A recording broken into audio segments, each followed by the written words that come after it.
understand, don't get reliant on the system, because at any time you need to be able to let it go. And that's one thing really I like about, when we go on pilgrimage, for example, you go to the bush. You can't get no signal unless you go way up on a hill somewhere, and then you got to stand at a certain point and hold the phone a certain way to try and get signal.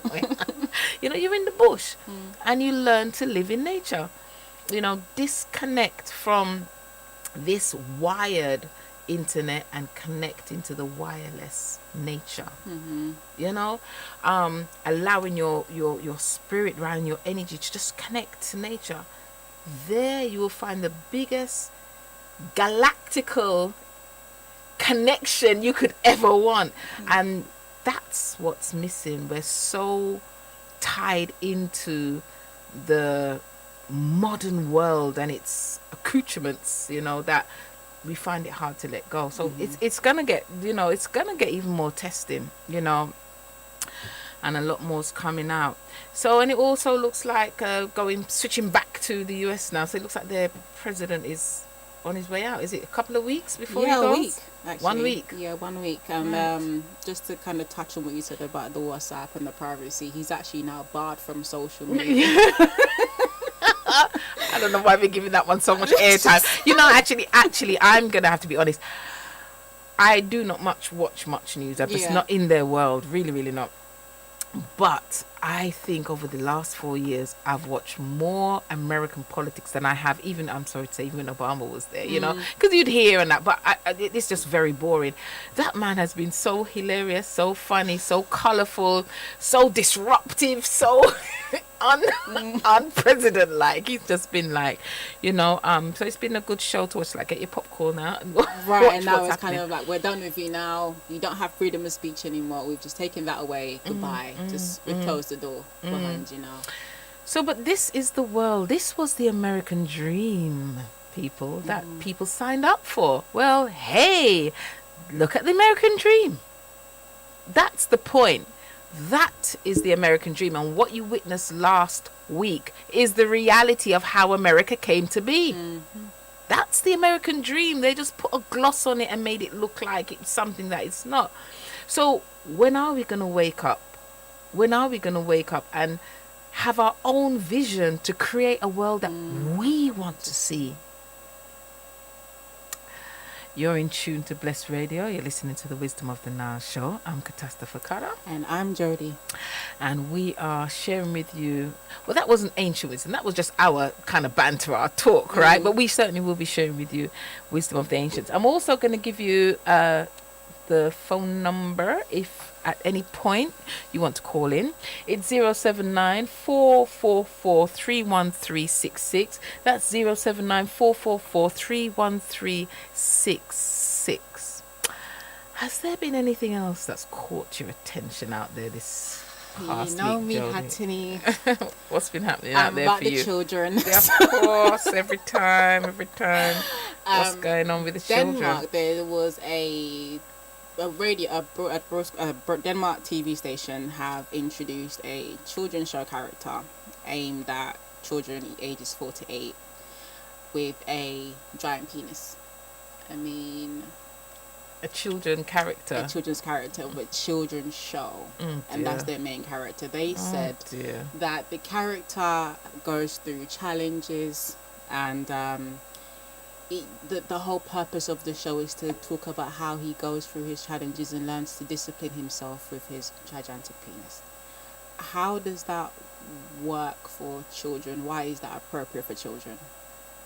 And just in my research around it, there were psychologists that were saying, that people were looking at it negatively and not looking at it in a way where they were seeing that this person was, he's got an issue and he's trying his best to control it. What's the issue? The giant penis. Okay, that now you've really lost me. Oh wow. Yeah. I just, this is the world we live in now. It's everything is okay. It's I think they said it's a part of the whole hashtag Me Too. It's been launched in Denmark recently, so they've said that's part of a Me Too movement. I've got this or I've got that, and it's okay to have these kind of things and show children that are very young, expose them to this kind of stuff and let them know it's okay. And if you have an issue such as that, there are ways you can control it. So what would this be? Problems would this be causing a child? What would This this is be what I'm saying. I don't And you know, understand. and again, as you say, this is the world we live in, because it's not the fact of nakedness, because you know, culturally, you know, we know in Africa you have female with their breasts Right, showing, yeah. you have men in the bush, and but it's not taken out of context. That's a societal thing. The society lives like that. But you know, there is no reason for a child to have an issue with it. It's on why, what's the focus, you know, and that conversation could get very in depth, because you know there's a lot of discussion around how they're trying to sexualize children from they're very young.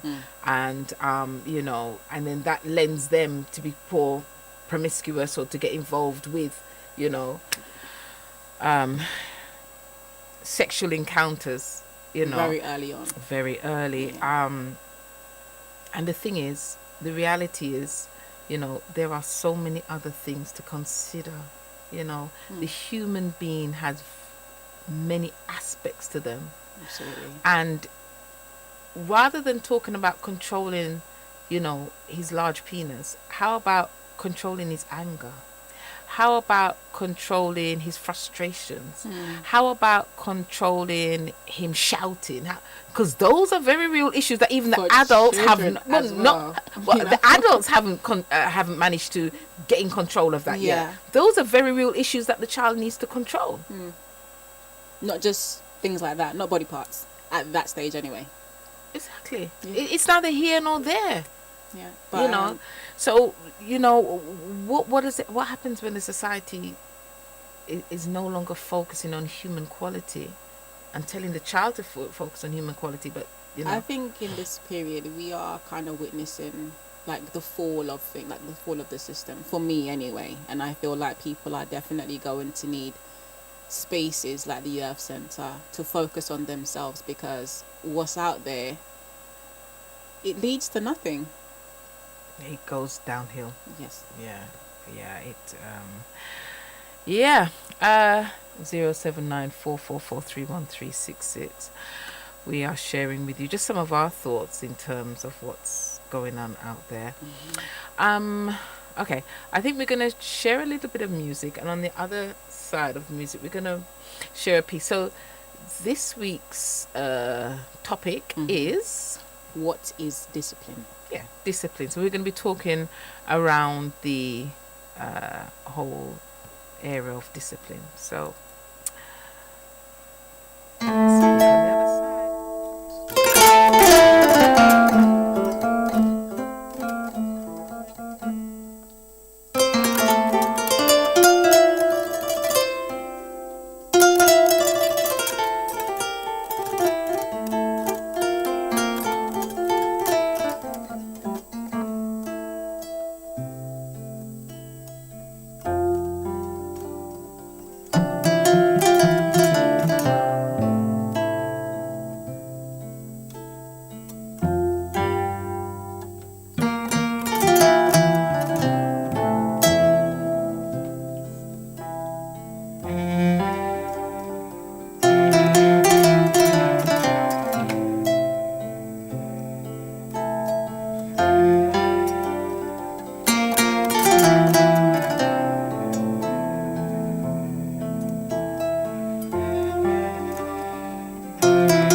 relaxing kora music there, Balake Sisoko. Now, as we said, we're going to focus on discipline this week. So, this is an article from the Podium, and it's written by Neb Naba. Yes, it's Okay, go also ahead. available in the Firefly magazine. This one is volume 60. If anyone's got that one. In my book, Initiatic Tales of HEZTAH, I wrote that what complicates things for the human being is that he is comparable to the orphan raised by the very people who killed his parents. Okay, I'm going to ask you to... I'll start again. Yeah. No, okay, good. Okay. In my book, Initiatic Tales of HEZTAH, I wrote that what complicates things for the human being is that he is comparable to the orphan raised by the very people who killed his parents. If you are educated by those who assassinated your parents, they'll make you feel grateful for what they did. This situation, with many others, represents traps that have been set by the holders of power over the individual before the awakening of his consciousness. Before we even reach that level, let's take a look at the internal conflicts of the individual. These conflicts between the two principles we know so well. The secret education of Kemetic temples draws our attention to the fact that in the beginning, the human being succeeded only in separating himself from a simple object or a plant, only because he found a reason for his existence and understood a need to sustain his will to be different from objects that surround him. For the human being to come out of the position of the Zenemti, meaning the position of collapsed consciousness and physical and spiritual immobility, he has to be awakened and motivated by what he perceives as the word of the gods. To come out of the state of Zenemti, the human being has to see masters in the gods he has identified. The gods then have accepted their positions as masters and taught us the 77 commandments, the ablutions, morality, etc., so that we can maintain our promise of the 19th day of Tahuti to rise towards them and to reject all the barbaric and inhumane behaviors that reduce us to the level of the most primitive animals. Since the awakening of human consciousness, the behavior of the human being towards his gods has not in reality been much more than the relationship that exists between the disciple and his masters. More important than the fact that they created us, the gods play the permanent role of masters in the life of the human being who advances towards the light.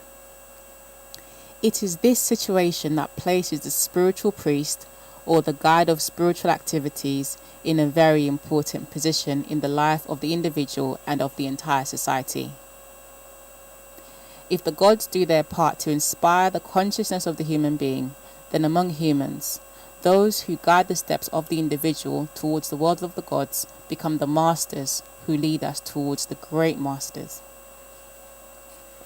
According to Kemetic sacred texts, to come out of Zenemti, the position of the collapsed consciousness, the human being had to behave as a disciple does when facing the perfect model that is represented by the word of the gods. We have said many times in our writings that since his genesis, the human being has never proved that he has a brain that is capable of inventing. He has proved his mastery of the art of copying and imitating. He is a good disciple of whatever inspires him or captivates his attention. It is difficult for the human being to perceive the reality of his mental situation, the knot of his real problem as an entity that is incapable of inventing can be found in the first steps of his consciousness. Our willingness to explore these aspects of our existence demands much prudence.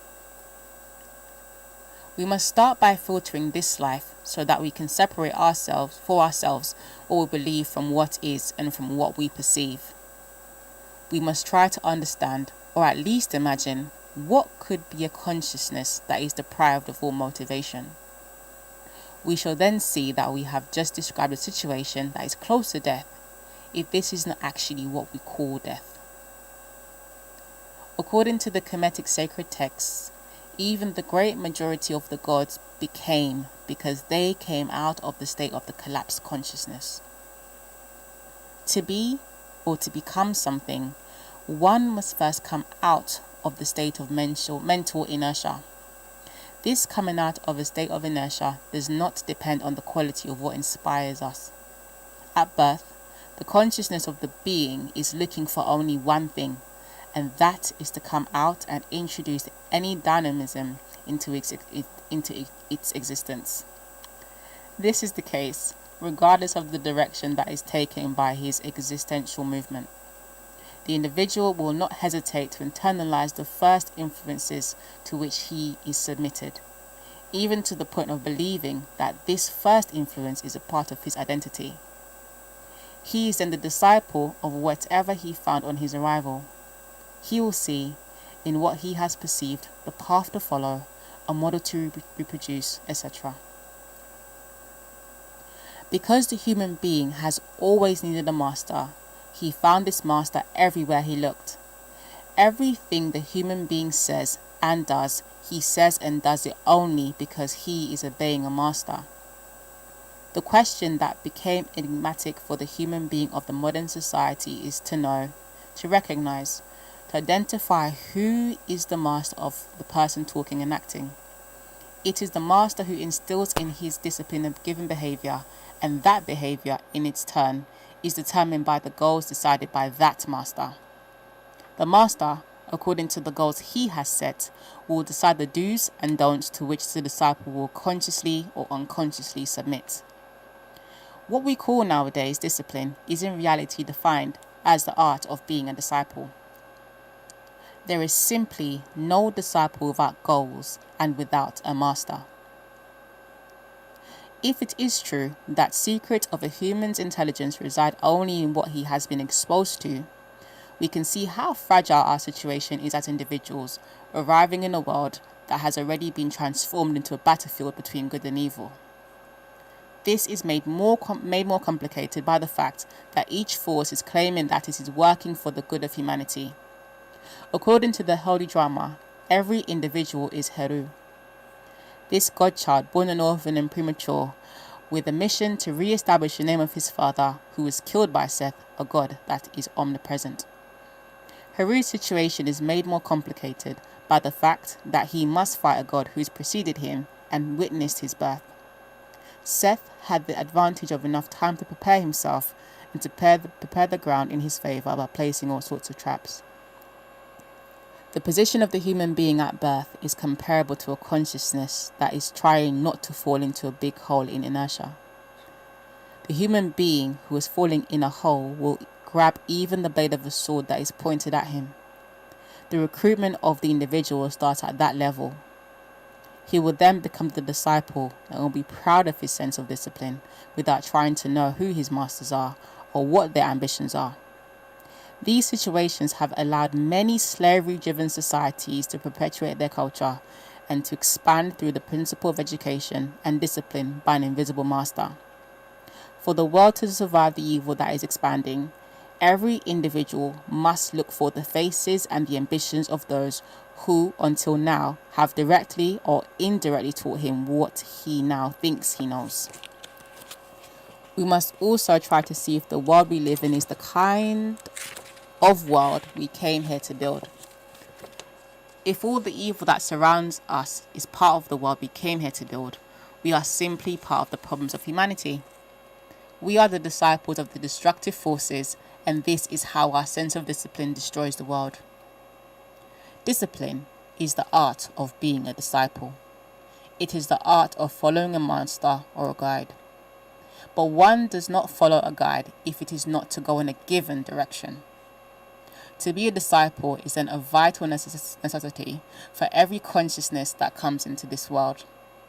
We are all forced to leave the crib of birth of our consciousness if we want to avoid becoming a collapsed consciousness and to avoid submitting to the principles of its decomposition and self-destruction.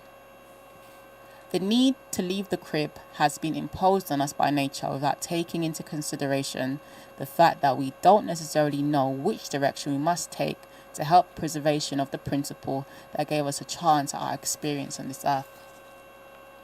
This situation is further complicated by the social context in which we arrive, where the politician knows that, to ensure his grasp on the consciousness of the individual, he must do so in a manner that will be perceived as legitimate by the individual. He must come to the individual early, at the awakening of his consciousness, and present himself as the legitimate master to whom the individual owes obedience. He will do this in very subtle ways, like through diverse institutions, all of them specializing in the art of presenting themselves as moral or spiritual authorities, while presenting temporary masters to the individual, or while appearing to impose the direction for the individual to follow, but disappearing when it's time to answer for the impact they've had on our lives. This approach gives the individual the false impression that he decided by himself and advanced without any disciple. The approach also reinforces the feelings of individual responsibility and individual choices, independence, etc., which in reality exist only because those who taught us what we know refuse to proclaim their responsibility for our future and for the future of humanity.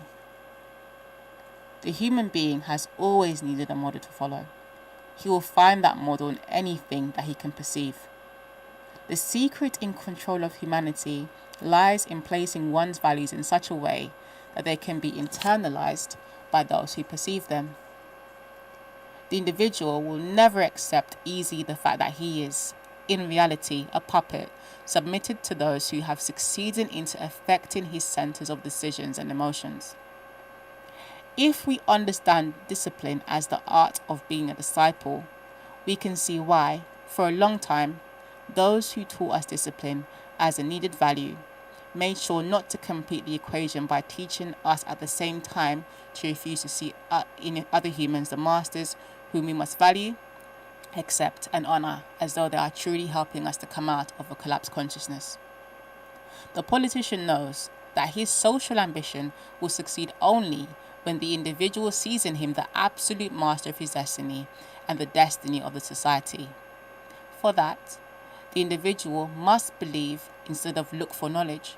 The believer must also go a bit further. He must become convinced. This situation places the individual in a dilemma between two or more irreconcilable tendencies, an imposed confusion that he must manage until the end of his life. It is very easy to create a confused and ignorant individual. One only needs to confuse his awareness to the point of making sure that this cerebral effort leads to failures and frustrations, leaving belief as the only open way to perceive and take to go through the world. When belief comes before the search for knowledge, belief will decide not only what we must research, but also what we must accept as light and truth. We must understand that on the level of the individual, and even on the level of a whole society, there is no discipline without goals. Discipline is that mental, moral, and physical effort that we submit to for a precise goal. To ask the individual to be disciplined without revealing to him the goal of this discipline is to colonize him. It is to recruit him without his knowledge as a force in the evil that infects the world. We must be capable of judging the quality of the goals that are presented by politicians. If the politician's goal is honest and humane, he should not see the individual's desire to know why he is made to do what he is doing a problem or rebelling.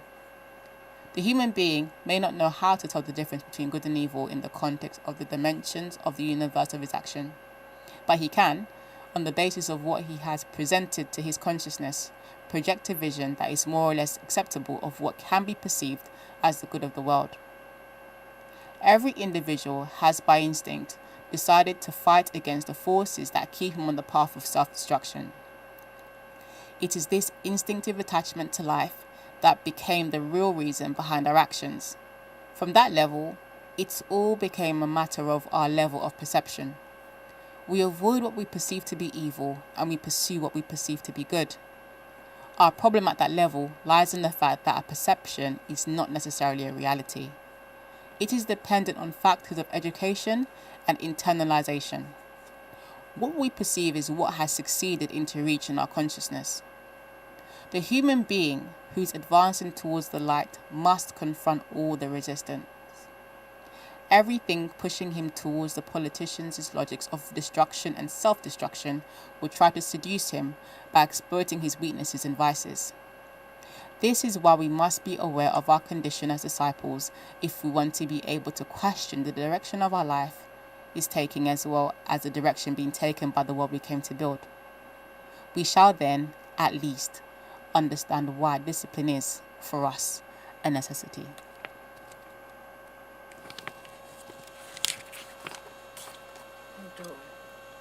Wow.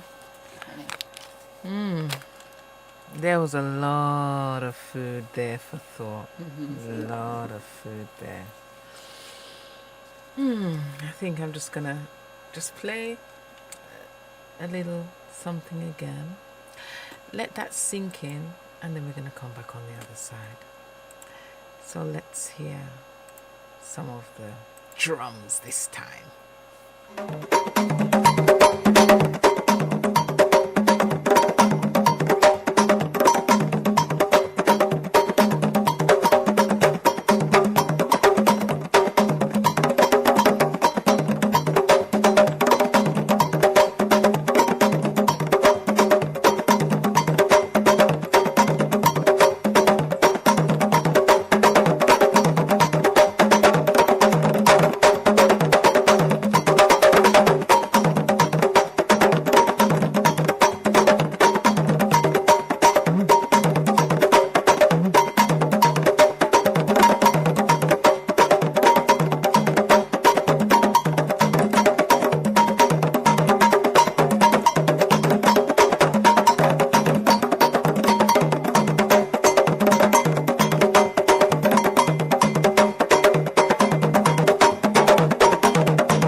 Okay, just some drums to give us some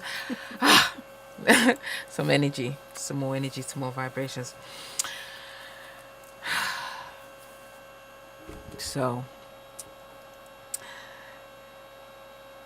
Set was here before we came and has been able to set himself before we came so that when we come in, he has that advantage. But it's also the fact that, you know, your first influences almost dictate the life that you're going to live, you know, as Neb Naba said, to the point where you believe that that's you. And, you know, being a parent now, you see the power that you have over another human being's life. Because everything you put into that child internalizes it because it's innocent. It has no choice but to internalize what you put into that child. So if those who were before you had no good intentions, or whose intentions were to meet their own agenda, which was not necessarily something that was good for you but good for them, you begin to live what they want you to live. And, you know, I think that's the crux of what, you know, he's saying, whether it's the politician, whether it's any other leader, you first have to believe in them. And then you go to the next stage and you become convinced. And then that person, whatever their agenda is, have you on their bandwagon. But what did you, that individual soul, come here to do? And I think this is what this society does now. It's, you know, we see it playing out of the politics, etc. We tend to believe what they tell us and we focus less on ourselves. And that is their aim. As we said, that Set had time to prepare. So we just fall into the trap. And we have to, as human beings, come out of that empty. That's the thing. That's the secondary trap. The first trap is in the home. Because if those around you are misguided, you too will be given misguided information. Right. So you have to find yourself amongst all of that. That's the first thing before you even step outside the home. But how does one do that if your parents don't know any better because that's what they've seen in their environment prior? What chance does that human being have of coming out of that state? Finding a different role model. Well, that's the other thing as well. He mentions about the human being has almost like this innate ability to want to move away from that which is destructive. And even if you've grown up with your parents, you get to a stage where you look and you know that that's not right. Right. It's like you try to say, I'm not a product of my environment, even though we know that we are. You try to move away from it and try to be different from that. Different or find your, because then once you see maybe what your soul, because you have an internal, we're talking about connecting to the galaxy, into the internet, you came with things, and you have things. So even though ones teach you from the outside, you still have you. And really listening to you, even though you've been taught all of this. And he uses the phrase going back to the crib, almost back to where you were in the cot, in the crib, and going back to that self. And sometimes when you're having to do, and the psychoanalysis people who carry out psychoanalysis, they do all of that. Sometimes as an individual, you have to go all the way back. You have to cut through, and that's the thing. This is what this journey is about. With everything that's going on in the world, this initiatic journey is about you. And sometimes you have to take that long journey back into self. And as you go within yourself, you're going to find so many things, so many doors that you closed, that you didn't want to open, that you didn't want to see. That's discipline.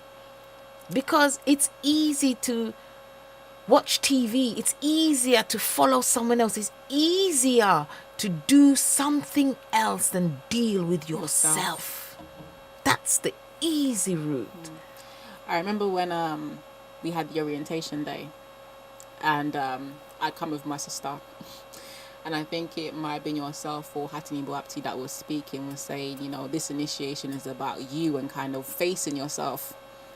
And my sister was like, well, I'm not ready to face myself now. At least she's on this. And I was like, no, let's do it together. And I was really kind of ready, because I understood that there's things that needed to be dealt with away from the environment that was in me, that needed to be unlocked and unpicked and brought forward. And and like they say, when the student is ready, the teacher will come. Or when the disciple is ready, the teacher will come. And that's so true. That's so true. But this journey into self, it's a journey that's just ever going. It's never ending. It's never ending. And like I say, even to get back, can you imagine the journey getting back to the crib? How many emotions have you been through? How many challenges? How many times has your heart felt hurt? How many times have you been confused? How many times all of those energies that you have to go through to get to you? Yes. How many things have you taken on that weren't yours, that you now have to let go, but you saw that as part of yourself, and now you have to let go and realize that wasn't me. It's a deep journey. You're listening to the Wisdom of the Nile show on Bless Radio. 07944431366 is the number to call if you want to get interactive. But I think we have, and let's just see if we can bring her up. We have our guest for this week. So let me see, Ujayi. Hey, Ujayi HEZTAH, and welcome to the Wisdom of the Nile show. Wonderful to have you here with us this evening. Welcome, I'm pleased to be here. Okay, so HEZTAH, Can you give us your full initiatic name and just tell us who you are and what you do in the Earth Center before we, even take this discussion even further? So, welcome again, HEZTAH. Could you give us your full initiatic name? Well, my full initiatic name is HEZTAH HATAKATAH. HEZTAH means one who honors the earth and one who the earth favors. HEZTAH means temple of trustworthy servant of the earth. So it's a very big name, and that I'm still working on to align myself with. And my title in the school is I'm the MTAM chair for the UK branch of the Earth Centre, which basically means that I'm in charge of promoting the MTAM School of Kemetic Philosophy and Spirituality, and promoting any events that comes up within the school. Any events that comes on, orientations and graduations, which we'll probably speak about a bit later on. And I've been an initiate of the Earth Centre for going on to nearly 4 years. I started my journey with the Earth Centre in August 2017, and I am still learning. Like the rest of us, eh?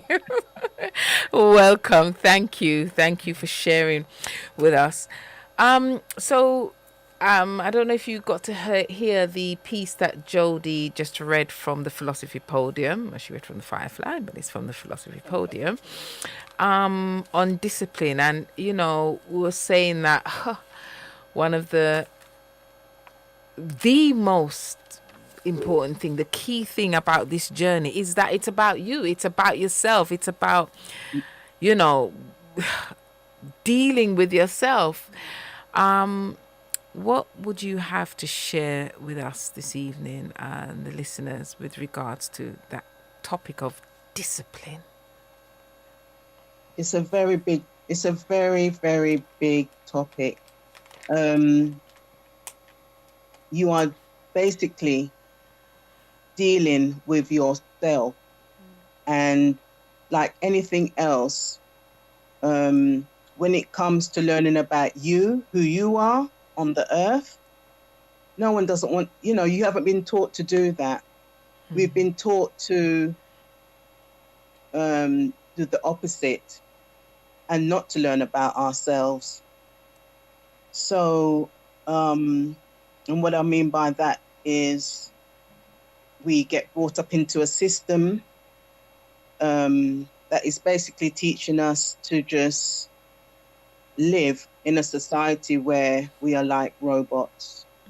We're not being taught about who are you in this world. Who have you come to be? What have you come to learn as an individual? So the system has really created a lot of us to follow somebody else's agenda. And, even with our parents, they're doing the same thing unless themselves have done the work on themselves.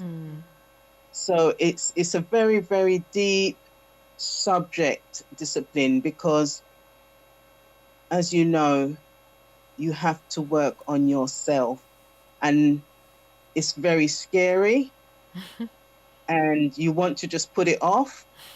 But this is what spirituality is. It's about working on yourself and about learning what you've come here to do and how to become a better enlightened person. And it's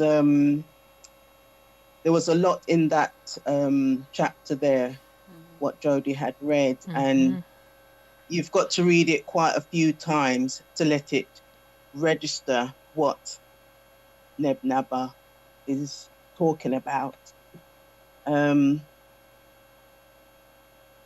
As for me, I think my journey started, about 20 years ago. But again, you get, what's the word? You get, the word's completely gone from my mind, distracted. You get distracted so much so that you forget about yourself anyway, and it's all about other people. And for me, my distractions in my life, which is just perfectly normal, being a mother, being a wife, all those things. And that's just normal. But then we forget to work on ourselves. And for me,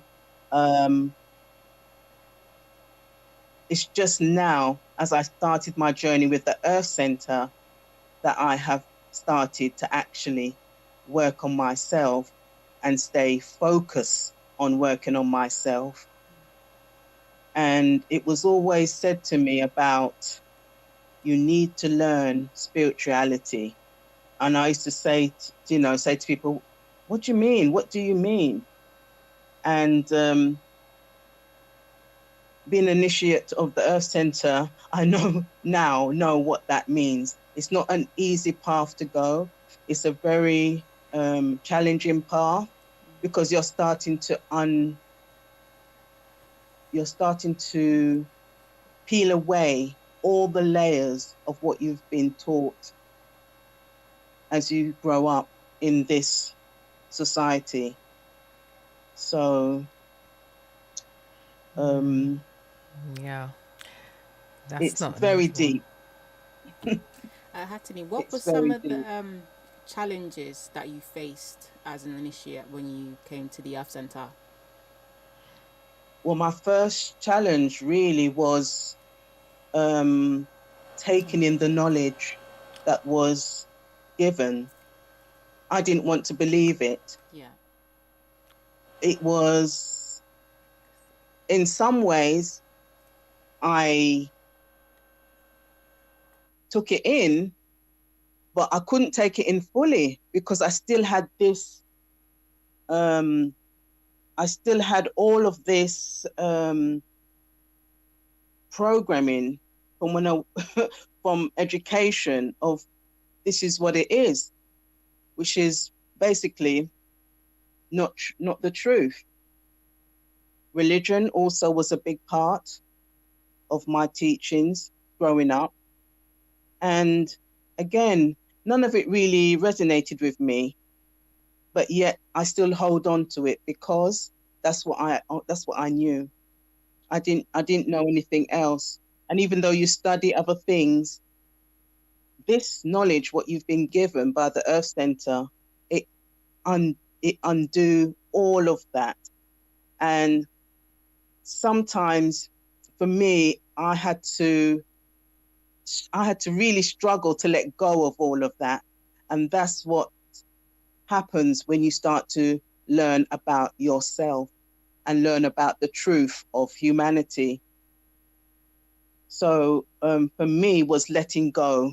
That was my first challenge, letting go of the teachings that you've been, that you grow up with, and then letting in this new knowledge, and absorbing that and taking that in. So that was my first, yeah. And how long do you think it took you to let those things go? And the reason I ask is, because if we've been conditioned and we've been growing up in environments for 20, 30 years with all this programming that's been given, and it depends on how far or, how you've believed in it and you trusted and you've worked with it, it takes some time to focus on yourself and be disciplined in that way. So how long did it take you to kind of sit with the knowledge that you've been given an initiation and kind of start to apply that? Some of us have had it for 40, 50 years. Go ahead, HEZTAH. It's a very big question, and it's a very good question, actually. Because I was still working, not for yourself, but working, in a system where you have no time to yourself. You're just constantly working, come home, feed yourself, children, back to work again. No time. So when you have a day off, you don't naturally take it to, oh God, I must look after me now. No, you get roped into all the other duties of what you've got to do to catch up, just to continue back into the system of working again.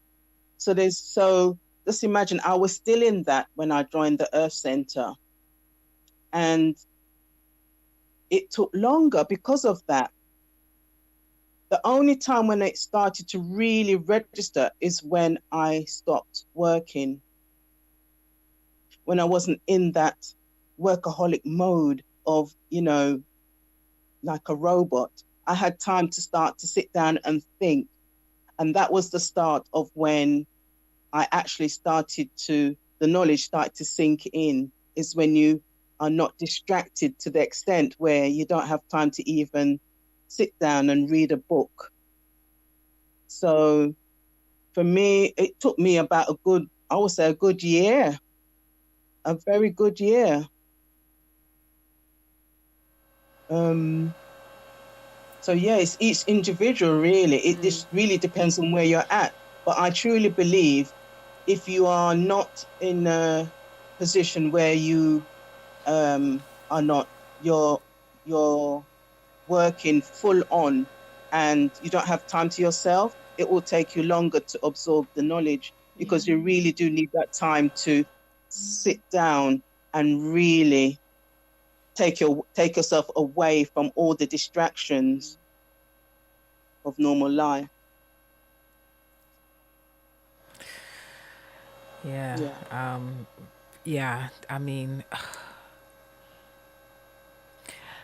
and it's not even something that you can explain. We try to say it, as Jody says. We try to say, you got to focus on yourself, and this journey is about yourself. And we do also do say it's like nothing you ever done before. You might have gone and studied, might have gone to university.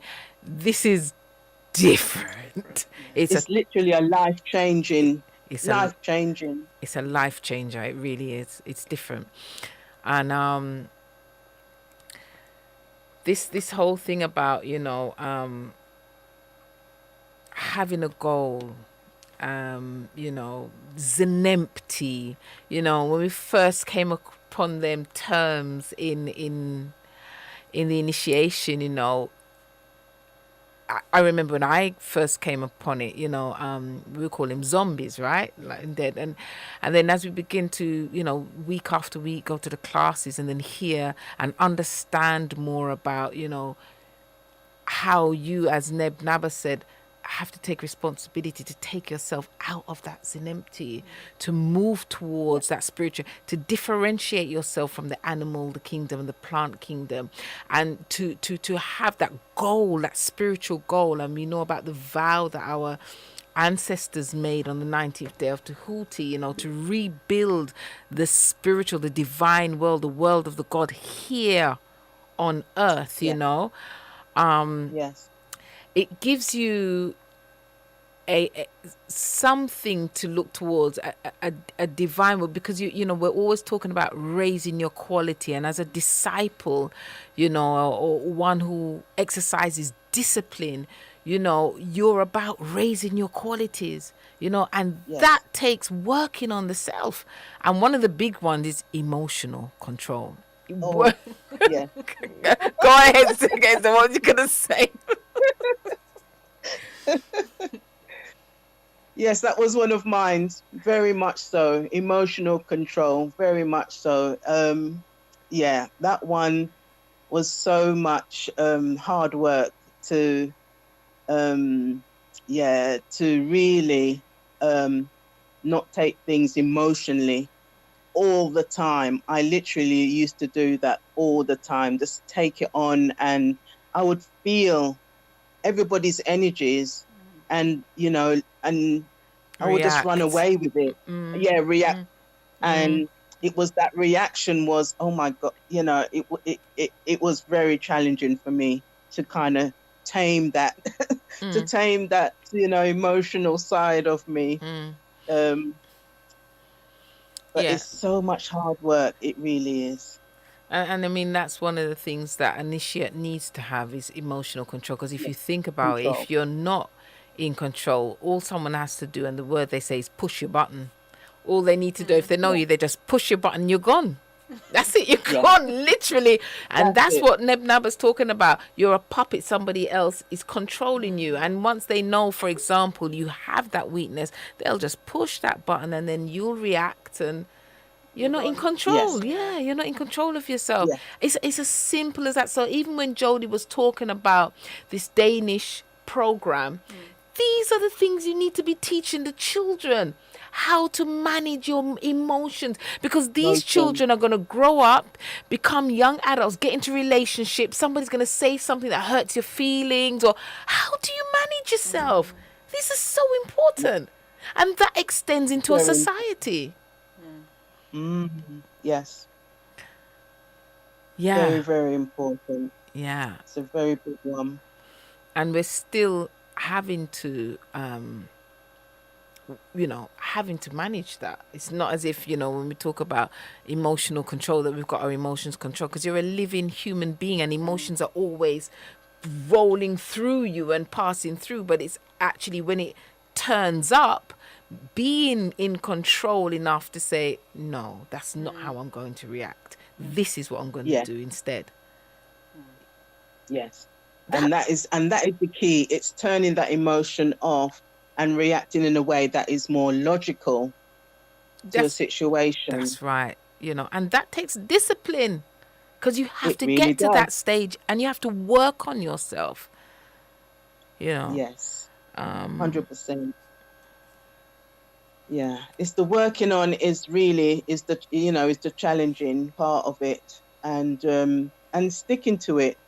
Because sometimes you do have days where you just say, oh no, and it's keeping it up, that discipline to keep it up all the time. Consistency.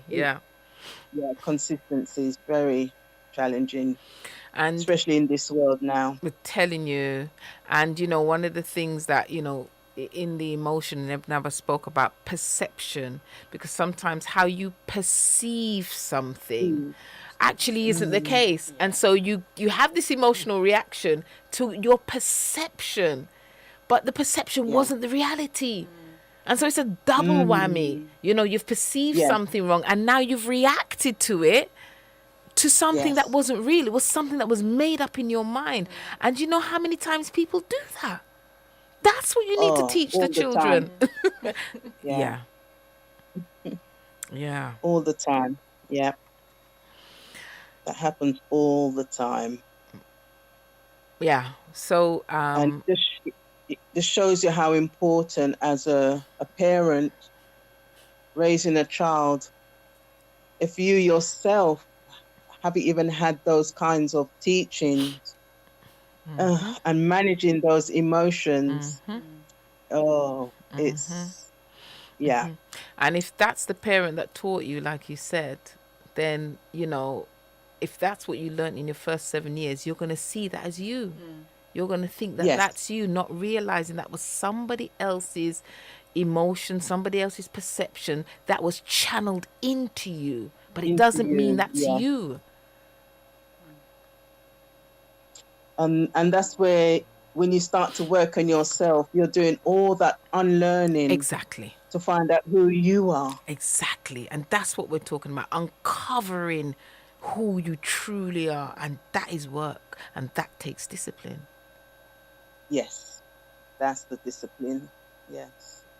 So listeners, do you really want to know yourselves? You need to. You need to. Come and sit with us in the Earth Center. HEZTAH, can you tell us about the event that we're going to have, the online event that we're going to have tomorrow? Because some of the listeners actually may want to tune in to our event. Actually, not tomorrow. We're going to be having our feast tomorrow, online feast, actually, but it's on Friday. Can you share Yes. with us? Yeah. Yes. So the Earth Centre, the UK London branch, we will be presenting an event online via a Zoom link every Friday for the rest of the month, and these will be talks on how things are at the moment. The first talk will be on this Friday, the 15th of January, and the talk will be about how has COVID affected your spirituality. And basically, it's a place where we can, express our concerns and feelings and thoughts during this time, during this crisis. And it's free. It starts at 7 p.m.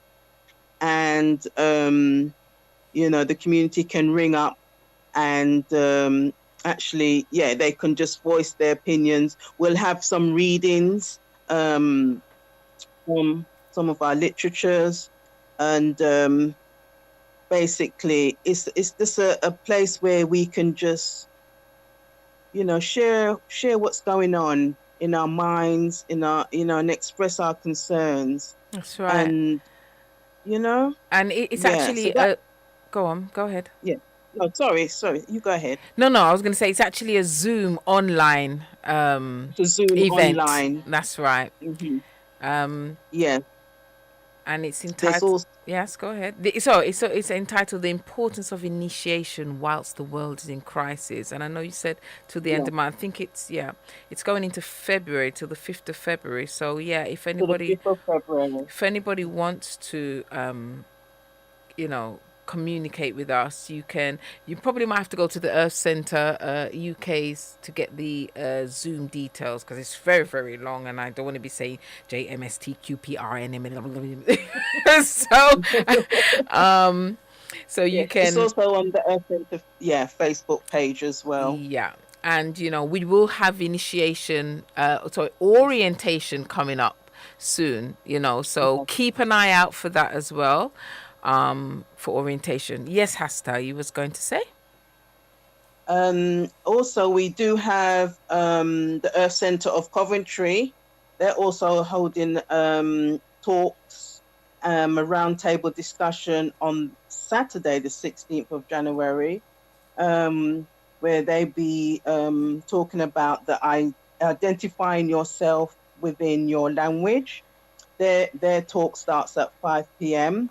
and you would have to go to eventbrite.co.uk and register for their free online conference, and they will send you a link. That will also be on our UK Facebook page. They also have their own Facebook page as well. So that's another event coming this weekend as well. And as Mayor was saying, that tomorrow is our end of fast. We have our end of fast celebration.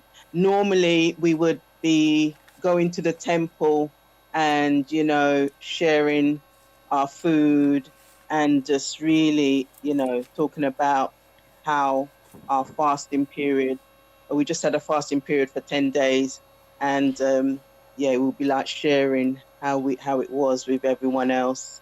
But unfortunately, due to the COVID, that won't be happening. So we're gonna share food online. We're gonna do some online food sharing. I don't know how that's going. Everybody's gonna look in each other's plate via the Zoom. I'll tell you, it's the first time. It's really This is Oh a time of man, really, you oh just can't the believe adjustment. this. I'm telling you, like, oh man, and it really is such a nice time when we meet up and we share. Everybody brings some food and we have music. Oh, it's It's so so. lovely. I miss it. I'm telling you. Yeah, Oh we my really do gosh. miss it. Oh, well, that means when the doors open again, we're gonna be like, we're gonna do Earth Center party every day for a month. Partying, yeah. We come to the London School for some party. Oh man. But yeah, so we're gonna have Yeah, as you say, a virtual feast. Tomorrow. Yeah. yes, Yeah. online. Yeah.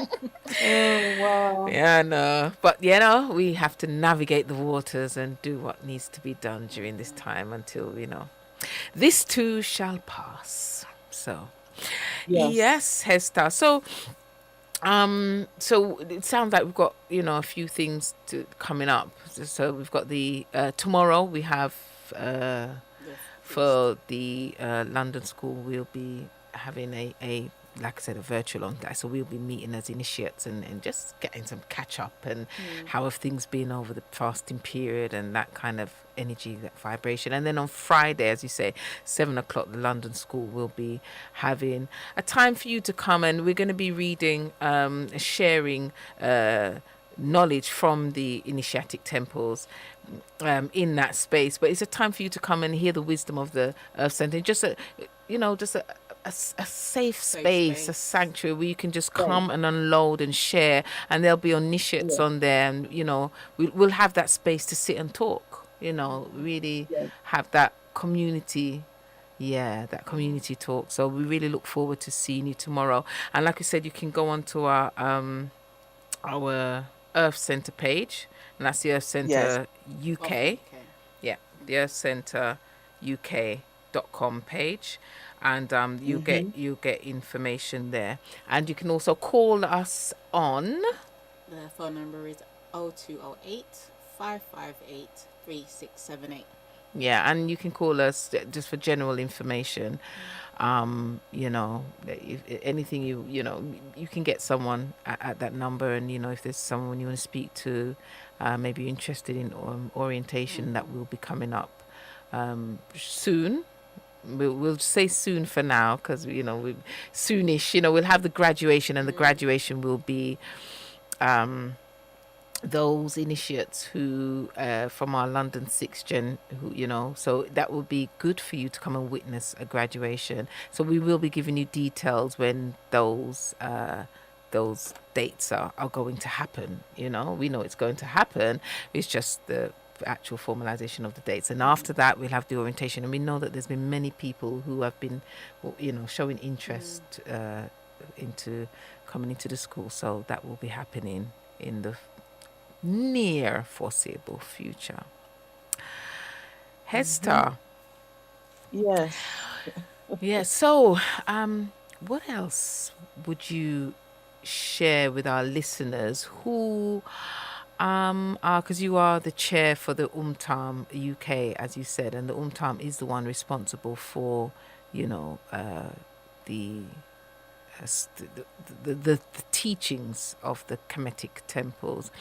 What else could you share with the people out there listening, our listeners, that they can maybe sit and chew on, think on, whether it be around discipline, whether it be around what you've learned as an initiate? What else would you give to our listeners? Well, I really would like, this is a time now where a lot of people are really being forced to really stay at home and use, their time to sit and think about our situation that we're in now. But I really would like, the community to start thinking about, well, this is a time now where I can actually start to look at myself, look at yourself, and start to think about ways of improving and understanding who you are as a person. And the one thing with the Earth Center, with MTAM, we offer classes to help you to do that. And we have three main classes that an initiate, once you become, involved, you learn about the Medu, which is the hieroglyphs, and you learn about the history of the Dogon philosophy, and you learn to read and write and speak, Medu, which is the hieroglyphs. This learning Medu really opens your mind. It really gets you to start thinking in a way that, it's confusing at first, but then once you start to understand it, it's a language of concepts. And when you start to get hold of it, you really start to understand how the Kemetic people, their way of thinking, and how they understood nature. Because at the end of the day, it is all about fitting in with nature. The next class you study is Kartibi, and that is meditation and yoga. And you learn about the spirituality side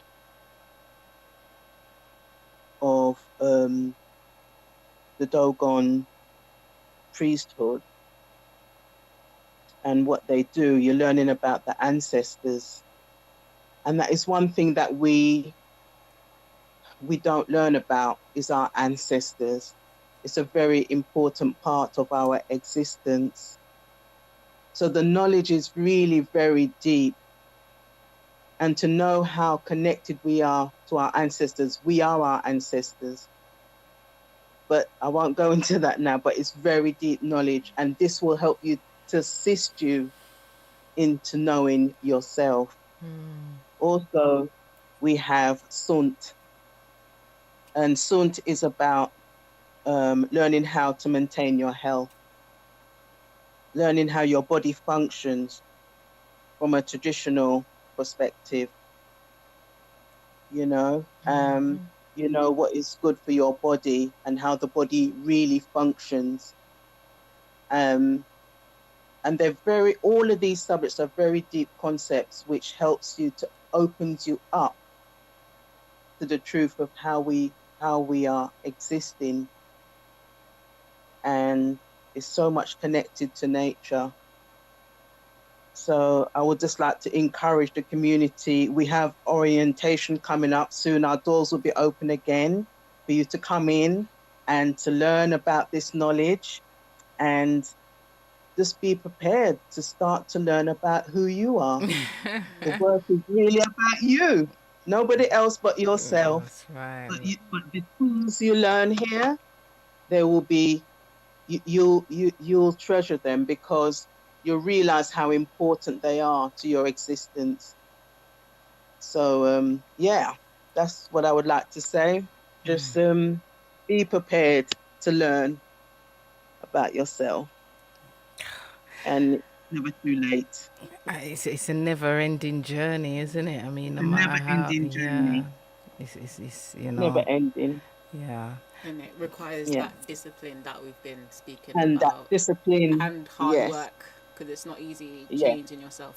No. But it's so It's not rewarding. easy. Yeah, it is rewarding. I mean, HEZTAH, if we look back to, when we first came in, the changes, you can see it. It's just like, you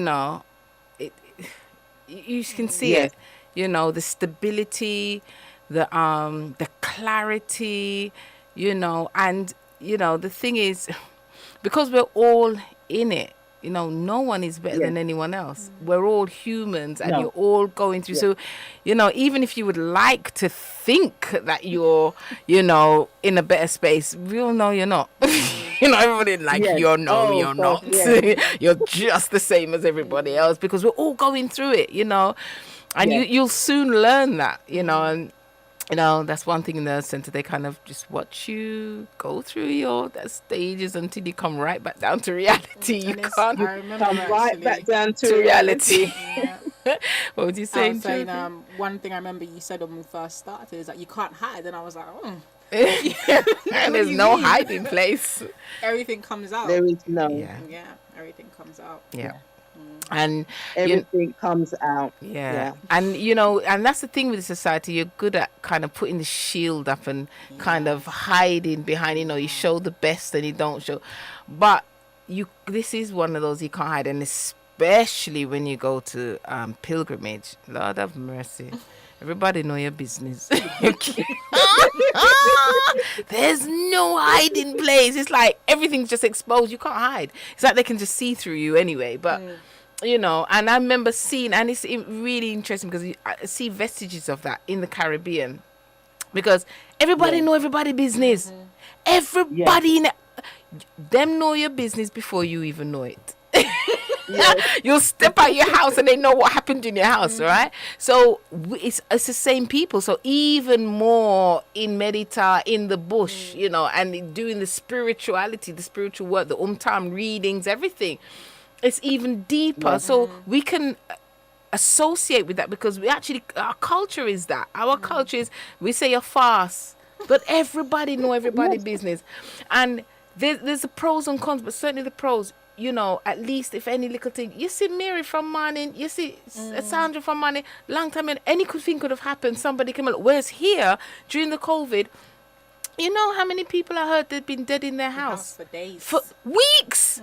And they didn't know. Nobody knew. Didn't know. It's so tragic. It's such a tragic time. It shows you that community thing, that thing where people are looking out for people, because there's one thing, and I think Naba said it, this system is not about people. It's not about the human being. No. So we're not looking out for our one another anymore. It's about, what can I get? What's my house? My house is going to be like? What car am I going to get? What clothes am I going to wear? Am I looking better than this? It's just so superficial. It's not about the human being. Very superficial. Yeah, we can't hide, and actually realize you don't want to hide. You want to be seen. The true you, not the part that you want to put out for everybody to see, like, that bit they put. Who you really are.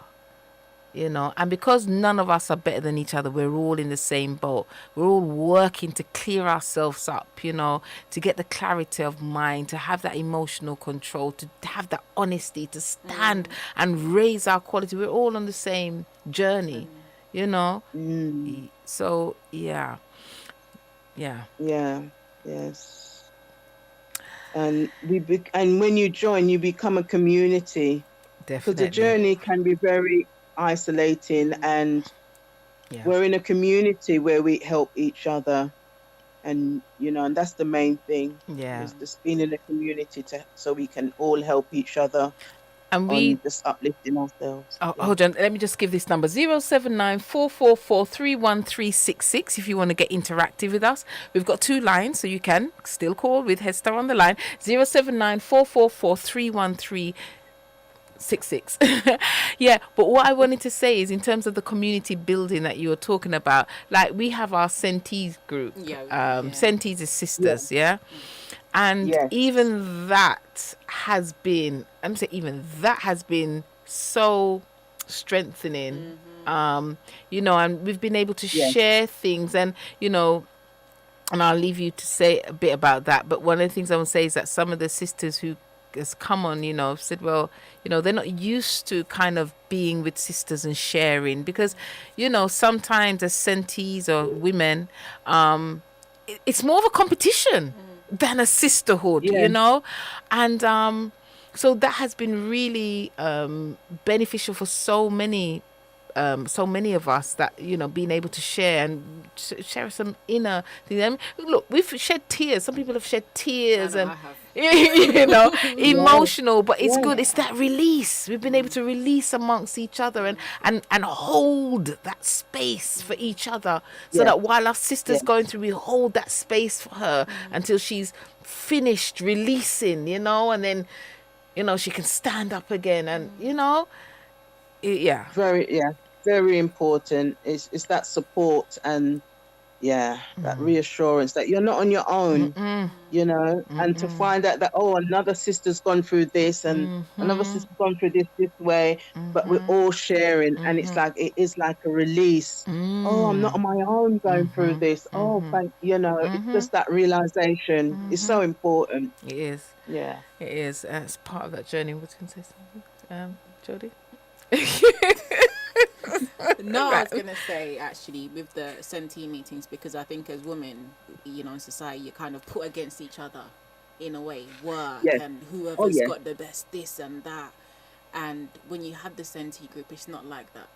It's like you want to share because it's a way of connecting with other women as well. As much as it's hard at first, but after a while, you're just like, well, these are my sisters and I know they care. It's not a bad mind situation or anything like that. It's just being open.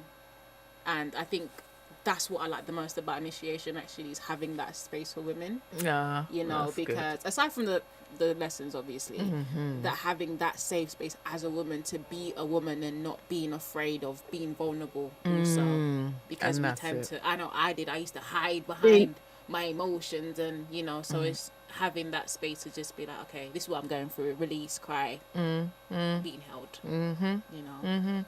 Yeah, definitely. And also not being judged. Yes, that's Because so we important. judge each other so much. That's the problem. That's the problem.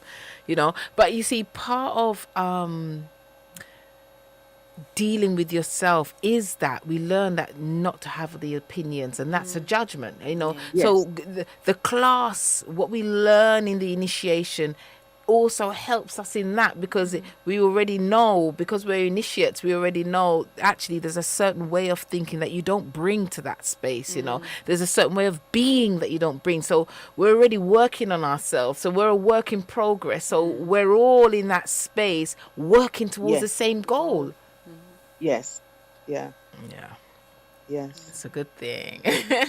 It's a good thing. It's a very good thing. Yeah.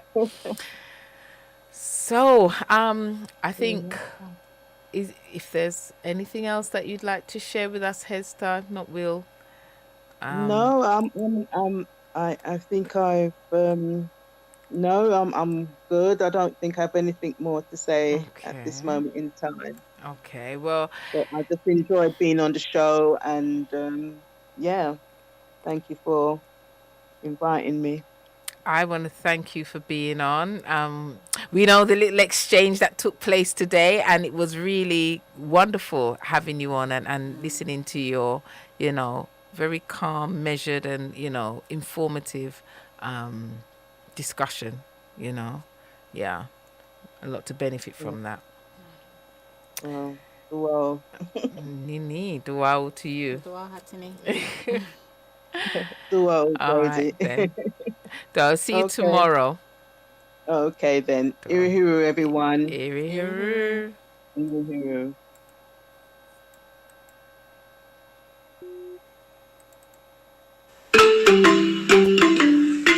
Sponsor a child from the Dogon villages today. They are the future healers, leaders and preservers of Kemetic traditions. Just like Prophet Nebnaba, these children of the Earth Center and our network of healers are being educated in local schools in addition to their indigenous cultural practices and traditions. This comprehensive education both positions them to inherit the work of their forefathers and mothers and continues bridging the gap between traditional and modern societies. So go ahead, support, find out more about our campaigns and donate by going to www.theearthcenter.org. Thank you.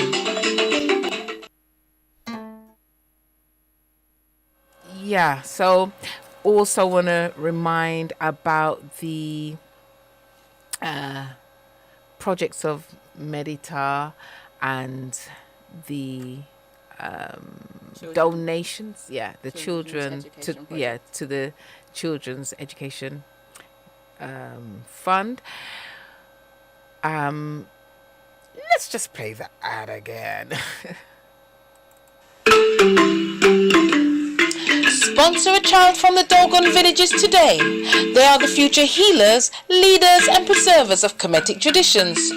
Just like Prophet Nebnaba, these children of the Earth Center and our network of healers are being educated in local schools in addition to their indigenous cultural practices and traditions.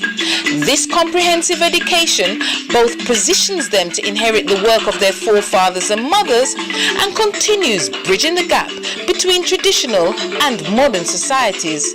So go ahead, support, find out more about our campaigns and donate by going to www.theearthcenter.org. Thank you. Okay, yeah, so we don't want to forget about that. That's a very worthy cause. Please go ahead and donate to that cause, and thank you for all of those who have been, all of you who have been donating for that. It's been much appreciated, and please do keep giving. We know that it's very challenging time, everyone, a bit strapped. But anything you can do, even if it's just £5, I think Hattie Nikitan said, you can buy a sandwich and a drink for that, so if you say you're going to donate that, that's your charitable act, do go ahead and donate. It's a worthy cause. Okay, Jodie, was you going to give us our quote of the week, our proverb of the week? Proverb of the week. It is: no matter how loud the dog barks at the moon remains unchanged. You want to say that one more time? I will. No matter how loud the dog barks at the moon remains unchanged. I remember when I first heard that one initiation, I was like, in like Jamaica we say foolish dog bark after flying bird. You remember that one? Foolish dog bark after flying bird. I mean, you can't do a thing about the bird just look down upon you, and he might poop on your head if it wants to, but that's it, it's gone. You can't do anything about that, right? So yeah, be wise. It's about being wise. Okay, I think there's another reading that we wanted to share with you. I found this article in one of the Firefly magazines. This is volume 61. Actually, this is also available from the Earth Center as well. It's called "What Do You Want?" by Buankani Kamentu. Life in the society in which I live seemed very simple. But as I examined my goings and comings, my works and activities under the microscope of my mind, I saw that it is actually very complex. Why is it so complex? I see the answer in the corrupt world rulers who have set in place systems that cause humanity to misperceive actual happenings as they occur. This misperception ends up misdirecting us, and we end up going in the wrong direction. We end up cursing the world that belongs to us. This misperception has led me to detour away from my God and my education. This system we find ourselves in does not truly inform its inhabitants of the historical truth of our geographical evolution from humanity's source to where we are now. Our experiences of enduring and overcoming, our diversities, our victories, and our accomplishments in the sciences and building nations, but then again, why would they? The Umtam school of Kemetic philosophy and spirituality explains the illusions in these circumstances and the events initiated by the system and harbored by the individual. It explains our lack of quality and the negative value we should strive to overcome, and the challenge we should face in order to upgrade towards a spiritual quality in our lives. To accomplish such self-improvement, we must learn. Kemetic wisdom tells us that if we wish to do anything, we should ask ourselves 3 important questions. First, has what we are doing has been done before? Second, who did it before and how did they end up? And third, is that where we want to go? Our ancestors have proven their ability to overcome and succeed. By devoting ourselves to the so-called lost knowledge and culture of our ancestors, we can succeed too. That was actually really beautiful, And could you just say where that was from again? Which volume? Volume, yeah. This volume was 61, and the title of the volume is The Materialistic Logic. And just remember, you can get all of these Firefly. You can order them online now. So normally we'd invite you to the school, but at the moment we can't invite you to the school, but you can go online and you can get, the calendar, the Rising Firefly, the podium, the Initiatic Tales. What else have we got? The 77. Poster, and there's also a few lectures as well on the website that people can purchase. That they can purchase. Yeah, so we have quite a few things that you can actually go online and purchase. So we read these out during the program, but if you want to, and these are just one out of many, that just one volume alone, you'll find it's rich. One Firefly you pick up and you'll find a wealth of information on there. Absolutely.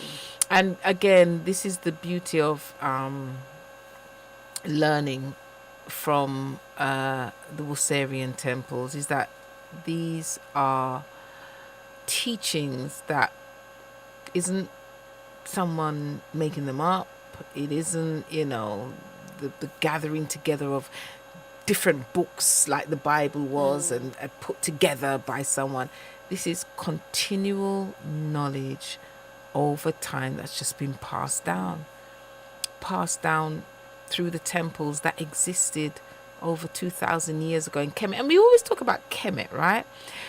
But these traditions go back way further than that. But Kemet is like the focal point that everybody recognizes and everybody knows.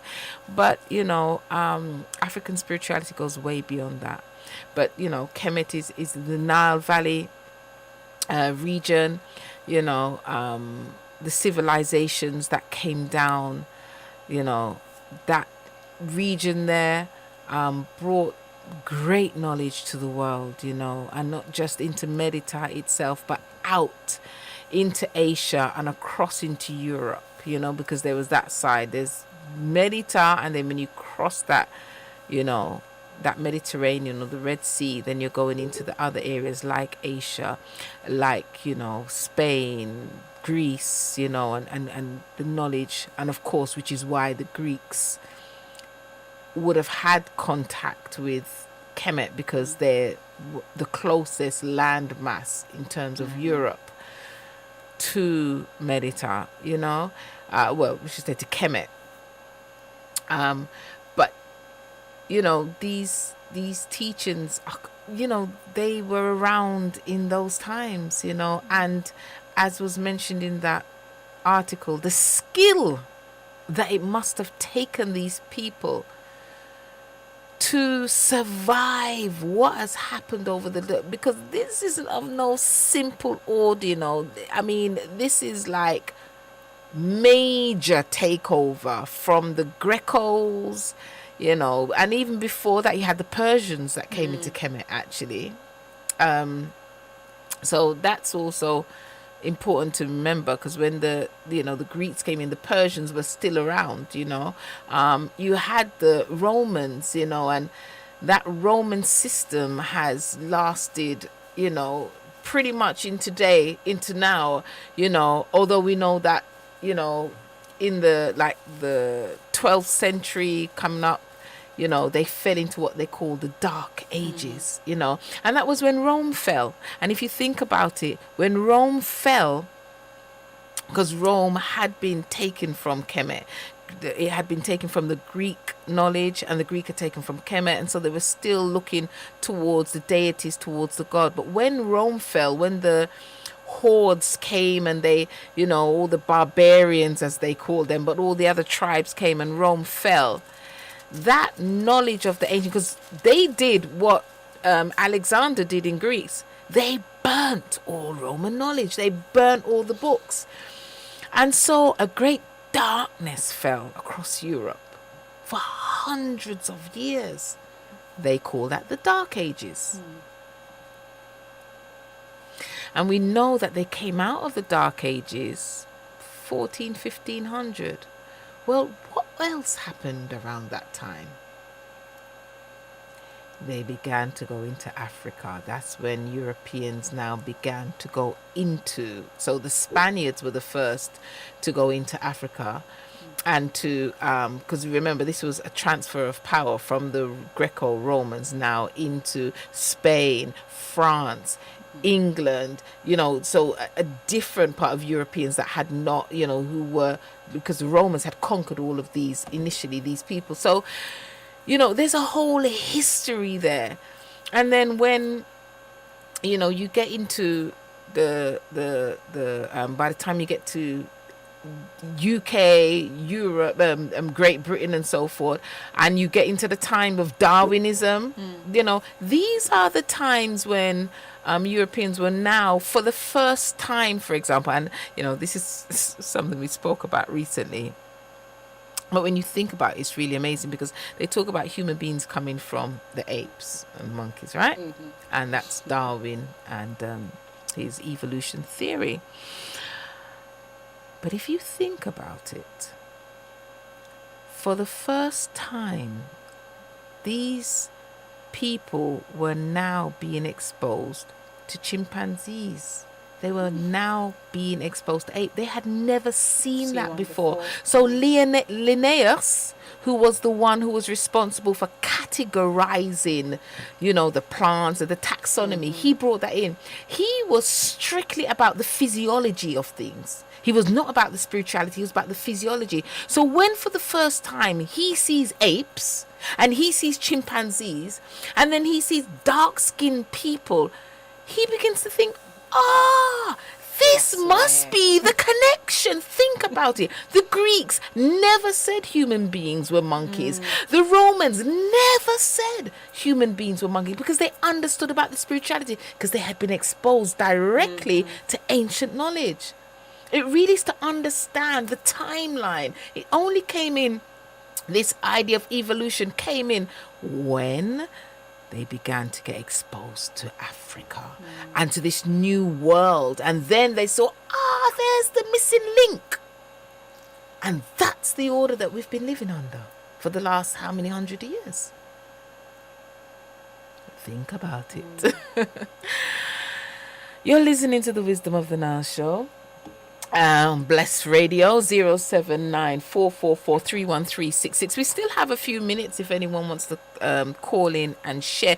Do not hold back. If there's a energy to share, call in and say your piece. Call in and agree, disagree, don't be afraid to call in, because this is about us communicating with our listeners out there. So it's 07944431366. Jodie, was you about to say something? I was. Yes.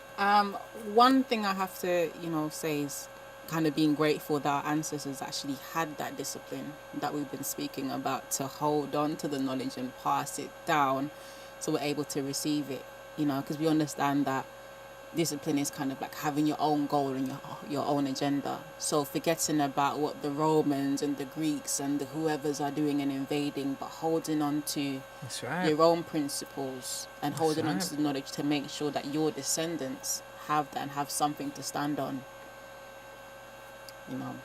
Yeah, and we're saying to be able to have circumnavigated these colonialists, as we know, when Europeans first came upon the Dogons, they were in the cliff sides, literally on the sheer cliff sides. They were living in the cliffs. That's how much they moved away from even other people on Medita to preserve the culture. That's how much they valued the culture, because we've seen where our culture has been devalued. We've seen where other people in Medita have just given up everything, just like it's nothing, and grabbed onto the American dream that we were talking about, that we saw on Capitol Hill. That's the American dream, guys. No, it's true. What else is it? That's the American dream. So they let everything go to cling to that. It's the reality. It's the reality. It might not look very pretty, but that's the reality, and it's playing out right in front of our faces. I mean, when you see companies can just blatantly, because now we just touch on the vaccine before we finish off here, you know, they now blatantly telling you, oh, well, now if you take the vaccine, it doesn't protect you from the virus. It will reduce the symptoms and you still need to wear a mask. So what was the big fuss? So why am I taking it in the first place? But what's the big fuss? You lock down the whole world to take a vaccine that now isn't going to cure you of the virus. You still need to wear the mask. No logic. You know, so and you've got all humanity under that. You know, when you look at the figures for hospitals and that, you see how many people, you know, were not able to go in for routine operations who have died. Yes. How many people who had illnesses who have died because they have not been able to go into hospital because everything's been shut down. How many, you know, cases of suicide has gone up. How many people are suffering mentally. That would quadruple or more the amount of people that may have, you know, passed because of COVID. And we know that, you know, 99 point how many % of people survive. Now, why is humanity become so gullible that they will allow the whole world to be closed down? Where is the eyes? You know, I think we spoke about the eye of Heru the last time, you know, where Set pokes out one of Heru's eyes. Yeah. And that's what we see here. People are blinded now. Or it's the Zenempty, whichever way you want to look at it. Common sense isn't so common anymore. And it's just believing the agenda and going with that. This belief. Yeah. It's this belief. And then once you get to the belief, then you get to be convinced, you know, because there are many people who are convinced. And we're not saying that there isn't something out there. What we're saying is 99.9% of the people who get it recover. So that 0.1%, the planet has been locked down. I mean, common sense can tell you it doesn't add up. The vaccine that they've made doesn't cure you. It reduces the symptoms. And let's not forget about those who have died from taking the vaccine. Let's not forget about those who have been crippled by taking the vaccine. Let's not forget about those who have had neurological disorders from taking the vaccine. Let's not forget that. So the vaccine itself has taken lives. Now, when you have the people not having the power to say, no, we don't want this, stop. Because multinational companies have become so powerful that they can lock down the world. We got a situation. Houston, we got a situation. So, yeah. So that's why we are so thankful for the Earth Center, for the Kemetic temples. It has been a place of sanity in all the madness, especially when your eyes are open, you can see it clearly. Yeah, I think for myself, coming to initiation, because we started last February, it was just before you guys were like, wow, you guys, your ancestors must have loved you. They know I wouldn't have made it, okay? And just being in initiation and watching what's going on, it's like, do people actually see what's happening here? And what initiation provides for us is actually something to stand on. I think I've said it before, because without it, we wouldn't have anything. And for myself, it's like, if I wasn't doing this, what would I be doing? What would you be doing? Yeah, you've been grappling to deal with that reality. So, but yeah, you know, like we said, we're thankful. We want to once again say that for those who want to know more about what's happening and want to have discussions, hear more, be in a more intimate setting where we can just reason. We just had a chance to reason one-to-one. You know, it's just our corner. That's going to be happening for the next 4 weeks. So it's called these 4-week series is called The Importance of Initiation Whilst the World is in Crisis. And as HEZTAH said, we are going to be providing a sanctuary. It's a safe space for all to express their concerns, your feelings, your thoughts during this world crisis. But what we'll be doing is we'll be discussing, you'll be hearing and learning from the wisdom of the teachings from the Kemetic temples and our ancestors, and getting some answers to your questions or just sharing. So the topic for this week is, how has COVID affected your spirituality?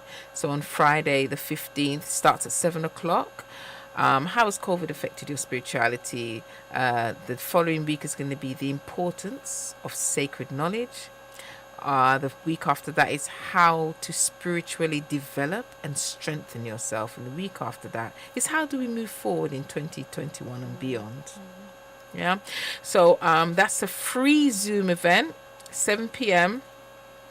Go on to our Earth Center page, or I can read to you QVPJIPGTN12PB. You don't want to hear all of that, do you now? So if you go on to our Earth Center page, that's the earthcenter.co.uk.com. No, let me say that again. The earthcenteruk.com. Or you can call us on 0208 558 3678. And then, as HEZTAH said, there is also the Earth Center Coventry will also be holding an event. Yeah. And that event will be, if you give Coventry's number while I... Yep, the Coventry Temple's number is 024 7626 6859 or 073 05 995944. Okay. And that event is on the Saturday the 16th at 5 p.m. It's called Identifying Yourself Within the Language, and that is available on Eventbrite to register. Okay, yeah. And yes, do tune in, do link in to any of those platforms. You'll be getting more information about initiation, and as we said, soon, no rather than later, we will be having graduation and we'll also be having orientation. Like we said, we know there's quite a few people who have been interested in coming into initiation, and certainly Jodie tell him it's a great time to be in. It's it's been good. Strength, everything the system doesn't give you. It's like, when they talk about when the waters flood and Noah was on, the people who went into the boat with Noah, it's like that. Yeah. And as we said before, about a year or so before, they warned us that we are going to have to learn to tread water for at least 10 years, so they warned of, and this is the ground is going to be moved from under our feet, and this is what they were talking about. So we didn't quite get it. Now we get it. Now we get it. Okay, this is what you meant when you said we are going to have to learn to walk on water. Yeah, you got to learn to tread water. So, we look forward to seeing you at the event on Friday or Saturday, for any of you who can make it. If not, Karsati and the Hipsa will be here next week, Wednesday, sharing with you more knowledge from the Wisdom of the Nile show. I'm Katasta Fakara. And I'm Jodie. And we have loved having you with us this evening on the Wisdom of the Nile show.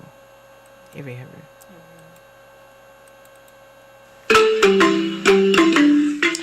Sponsor a child from the Dogon villages today. They are the future healers, leaders and preservers of Kemetic traditions.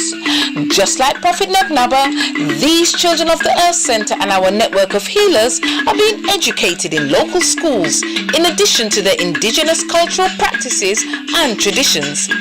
This comprehensive education both positions them to inherit the work of their forefathers and mothers and continues bridging the gap between traditional and modern societies. So go ahead, support, find out more about our campaigns and donate by going to www.theearthcenter.org. Thank you.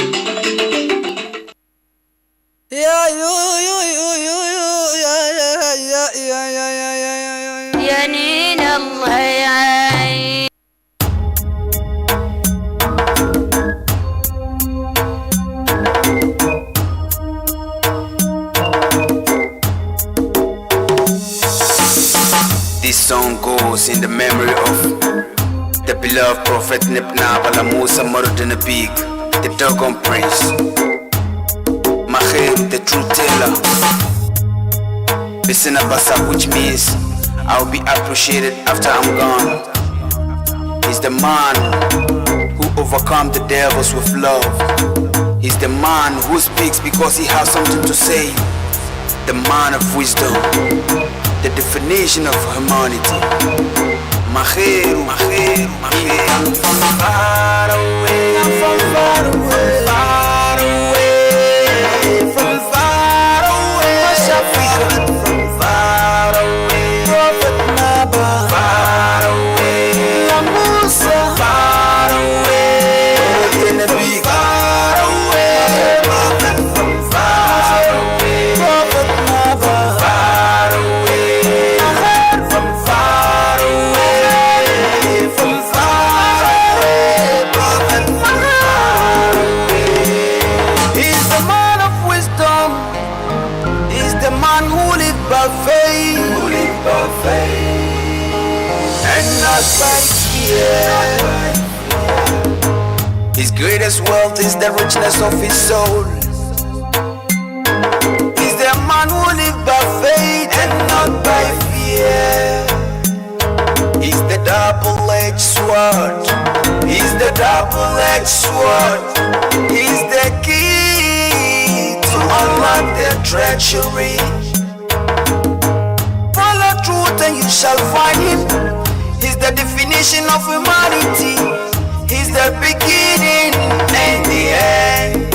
He's the prophet never far away, from far away, far away, from far away, prophet from far away, prophet never far away, La Musa far away, far away, prophet from far away, prophet never far away, from far away, from far away, prophet from far away. Bob Marley says, emancipate yourself from mental slavery. None but ourselves can free our minds. Have no fear for atomic energy, 'cause none of them can stop the time. How long shall they kill our prophet while we stand aside and look? Some say it's just a part of it. We got it full for the boy.